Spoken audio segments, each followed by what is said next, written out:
जोहार, जय मुनिवासी। मैं रविंद्रा ने और आप देख रहे हैं MN टीवी। जिनके पास राजकीय सत्ता होती है उसका नियंत्रण व्यवस्था के सभी अंगों पर होता है। अध्यापक द्वारा किए गए निर्णय उसकी कक्षा के छात्र मानते हैं और परिवार के सदस्य माता पिता के फैसलों के आधार पर चलते हैं। लेकिन राजनीति, अर्थव्यवस्था और समाज नीति के मामलों के लिए ये सत्ता की यह परिभाषा अपर्याप्त साबित होती है। भाजपा सरकार ने धार्मिक ध्रुवीकरण करने के लिए CAA, NRC, NPR का एक अभियान चलाया और एक षड्यंत्र है।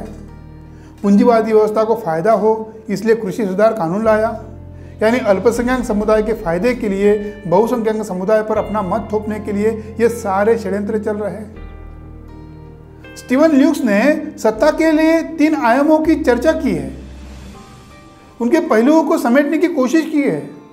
उनके अनुसार सत्ता का मतलब यह है कि निर्णय लेने का अधिकार अपने मुट्ठी में रखने की क्षमता। सत्ता का मतलब यह है कि राजनीतिक एजेंडे को अपने पक्ष में मोड़ने के लिए निर्णयों के सारों का बदल देने की क्षमता।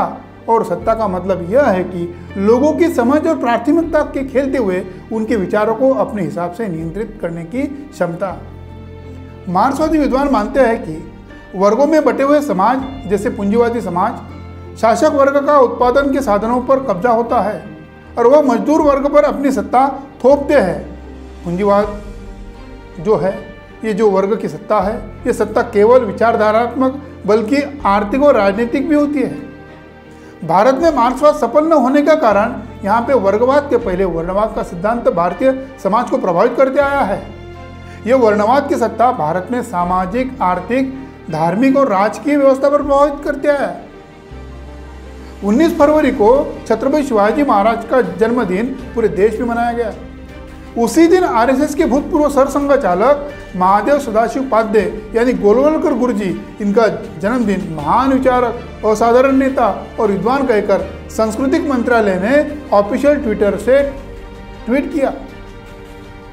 गोलवलकर गुरुजी सरसंघचालक बनने का इतिहास जानने के पहले वे पाध्ये सरनेम से गोलवलकर कैसे बने यह भी जानना होगा। MS गोलवलकर के पिता सदाशिव पाध्ये महाराष्ट्र के कोकण विभाग में रत्नागिरी जिले में संगमेश्वर तहसील में गोलवली गांव में खोत थे। इस संगमेश्वर में छत्रपति शिवाजी महाराज के पुत्र छत्रपति संभाजी महाराज को धोखे से ब्राह्मणवादी गद्दारों ने ही पकड़ा था और औरंगजेब को सौंपा था। खोतों का इतिहास के बारे में हमने एक सविस्तर जानकारी एक पिछली वीडियो में दी। उस जानकारी की लिंक हम आखिरी में देंगे। खोतों के जुल्म के कारण किसानों ने विरोध किया और 9 साल तक ये आंदोलन चलाया था। ये कोकण रीजन में खोत जो है बड़े पैमाने पे किसानों का शोषण करते थे। सदाशिव पाध्ये यह खोत था, गरीब कुणबी यानी कुर्मी किसानों का शोषण करता था। अनेक किसानों की खेती अपने नाम पर किया था। उसे कूड़ कहा जाता है। उसका अत्याचार यहीं तक नहीं रुका, वो कुणबी किसानों की महिलाओं के साथ सेक्सुअल अत्याचार करता था। इससे सारे कुणबी किसान परिवार और ज्यादा चिढ़ गए। उन्होंने उस सदाशिव पाध्ये का एक दिन सामूहिक हत्या कर डाली। इसे आज के भाषा में जो मुसलमानों के साथ होता है मॉब लिंचिंग कहा जा सकता है। उन कुणबी परिवार को पुलिस ने गिरफ्तार किया था। उन कुणबी परिवार की जो केस थी कोर्ट में जो चल रही थी, डॉक्टर आम्बेडकर चला रहे थे। सदाशिव पाध्ये के अत्याचार की वजह से उस कुणबी परिवार ने मजबूरी में यह काम किया था, विवश होकर काम किया था। डॉक्टर आम्बेडकर की वजह से और अंग्रेज न्यायाधीश की वजह से वो कुणबी परिवार निर्दोष साबित हुए। महादेव सदाशिव गोलवलकर यानी गोलवलकर गुरुजी वहां से भागकर नागपुर चले गए। पहले अपना सरनेम बदला ताकि कोई विदर्भ का कुणबी सदाशिव पाध्ये के कारनामे ना जाने। अपने पैतृक गांव का नाम गोलिवली के नाम से गोलवलकर रख दिया। नागपुर में छत्रपति शिवाजी महाराज का एक वंशज है रंगूजी भोसले, इनके यहाँ शरण लिया। वैसे नागपुर के ब्राह्मण भोसले कुल के छत्र छाया में पले बड़े हुए हैं। गोलवलकर ने विज्ञान छात्र के रूप में स्कूली शिक्षा पूरी किया और उच्च शिक्षा हासिल करने के लिए बनारस हिंदू विश्वविद्यालय में चले गए, जहां से 1928 में जीव विज्ञान में MSc पूरी की। जीवन भर कभी भी बाल नहीं काटे। उन्होंने उसी समय शपथ लिया था कि मेरे पिता की हत्या का बदला मैं इन कुणबी तेली तंबोली बहुजनों को गुलाम बनाने के लिए करूंगा, और ये प्रण किया था। उनको गुलाम कैसे बनाया, ये आगे हम जानेंगे। 1940 में हेडगेवार की मृत्यु के बाद गोलवलकर 1973 तक यानी मृत्यु तक सरसंघचालक बने रहे। जब गोलवलकर सरसंघचालक बने उस वक्त संघ स्वयं को स्थापित कर रहा था। महाराष्ट्र के विदर्भ क्षेत्र से बाहर इसका बहुत कम प्रभाव था। उनके नेतृत्व में संघ में बड़े उथल पुथल हुए। संघ उथल पुथल के दौर से गया।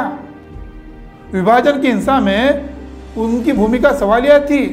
गांधी जी की हत्या के बाद संघ पे प्रतिबंध लगा था। इसके बावजूद भी गोलवलकर का नेतृत्व था कि जिसमें आरएसएस ने अपने लिखित संविधान बना के रखा, अपनी शाखाओं स्थानीय इकाइयों से बाहर विस्तार किया।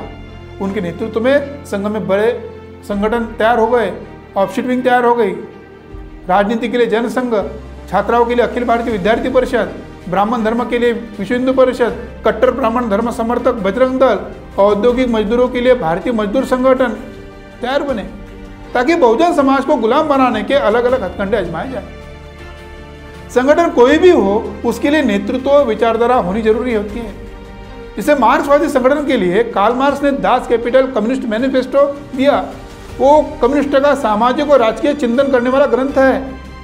राष्ट्रपिता ज्योतिराव फुले जी का गुलामगिरी, किसानों का कोड़ा और अन्य किताबें और डॉक्टर बाबा साहब अम्बेडकर की जाति व्यवस्था निर्मूलन, हु एट द शुद्ध राज सहित सभी किताबें बामसेफ नाम के संगठन की सामाजिक और राजकीय चिंतन करने वाली किताबें हैं, ग्रंथ हैं।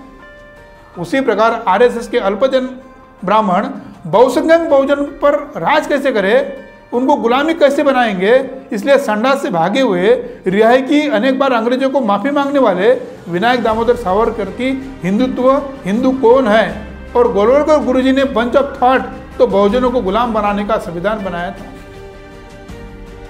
इस्लाम के मामले में उसके बुनियादी सिद्धांतों को कुरान में खोजा जा सकता है, लेकिन ब्राह्मण धर्म के अतीत को खोजने के लिए, अतीत निर्माण करने के लिए व्यवस्था थी। हिंदुत्व हिंदू कौन है और बंच ऑफ थॉट, यह किताबें आरएसएस की तथाकथित सामाजिक राजकीय चिंतन करने वाली किताबें हैं। इतिहासकार रामचंद्र गुहा गोलवलकर गुरुजी को नफरत का गुरु कहते थे और राजनीतिक शास्त्री कहे जाने वाले ज्योतिर्मय शर्मा ने गोलवलकर की विचारधारा पर अपनी किताब लिखी। उसका नाम लिखा था टेरिफाइंग विजन। हर व्यक्ति के अलग अलग विचार हो सकते हैं। रामचंद्र गुहा अलग सोचते होंगे, ज्योतिर्मय शर्मा गोलवलकर गुरुजी की किताब में बहुजनों को गुलाम बनाने का टेरिफाइंग विजन देखते होंगे। अब हम थोड़ा आरएसएस की निर्मित कैसे हो गई इसका भी इतिहास जानेंगे, वो भी जरूरी है। आरएसएस की निर्मित ये प्रतिक्रिया में हुई है। गुजरात में जब 2002 में संघियों ने दंगे करवाए, अटल बिहारी वाजपेयी उस समय प्रधानमंत्री थे। उन्होंने कहा था कि गुजरात में जो दंगे हुए वो प्रतिक्रिया में हैं। मुसलमानों ने क्रिया किया और हमने प्रतिक्रिया दी, बल्कि वो क्रिया संघियों ने की और प्रतिक्रिया भी उन्होंने दिया। 1923 को ब्राह्मणी षड्यंत्र के तहत ब्राह्मणी धर्म के वाहक हमारे उस समय के कुंभी, तेली, तंबोली, इनको मुसलमानों के विरोध में भड़काया, दंगा करवाया। हेडगेवार मुसलमानों को यवन सर्प कहते थे और मुसलमान राष्ट्र विरोधी है ये भी कहते थे। दंगों का मुख्य कारण यह भी था कि जानबूझकर मस्जिदों के सामने ब्राह्मण धर्म की झांकियां लेकर जाते थे ताकि मुसलमान प्रतिक्रिया व्यक्त करें। जैसे अभी राम मंदिर बांधने के लिए निधि संकलन इकट्ठा करने के लिए भाजपा के भक्त जानबूझकर मस्जिद के सामने दंगा भड़काने का काम कर रहे हैं, वही काम आरएसएस नाम के बच्चे को हेडगेवार गर्भवती होकर जन्म देते समय कर रहे थे। 30 अक्टूबर 1923 को यह विवाद चरम सीमा पर पहुंचा जब नागपुर के कलेक्टर ने ब्राह्मणवादी झांकियों को प्रतिबंधित किया, मस्जिद के सामने लेकर जाने के लिए प्रतिबंध किया। बाकी ब्राह्मण धर्म के लोग मस्जिद के सामने झांकी लेने के लिए, बैंड बजाने के लिए डरते थे।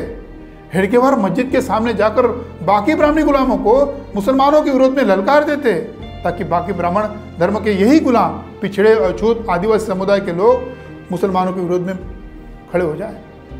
उनके राष्ट्रीय स्वयंसेवक संघ में जो राष्ट्र शब्द है, यही ब्राह्मण धर्म के गुलाम, पिछड़े, अछूत, आदिवासी समुदाय के जो लोग हैं वो रीढ़ की हड्डी है। ये हेडगेवार जानते थे और अब मोहन भागवत भी जानते हैं। 2008 में नरेंद्र मोदी जी ने ज्योतिपुंज नाम की किताब लिखी जिसमें आरएसएस के 16 व्यक्तियों की जीवनियां हैं जिनसे मोदी प्रभावित है। उस किताब में मोदी ने गोलवलकर के बारे में सबसे ज़्यादा लिखा है। 2008 में मोदी जी के पास केंद्रीय सत्ता नहीं थी, वे संघियों ने गुजरात में रखे हुए मुख्यमंत्री थे। इस वीडियो में हमने जो सत्ता के बारे में चर्चा की थी, 2014 के बाद उनके पास वो सर्वश्रेष्ठ अनियंत्रित केंद्रीय सत्ता आई है और उसी सत्ता का उपयोग करके बहुजनों को और किसान जाति को गुलाम बनाने का काम चला रहा है।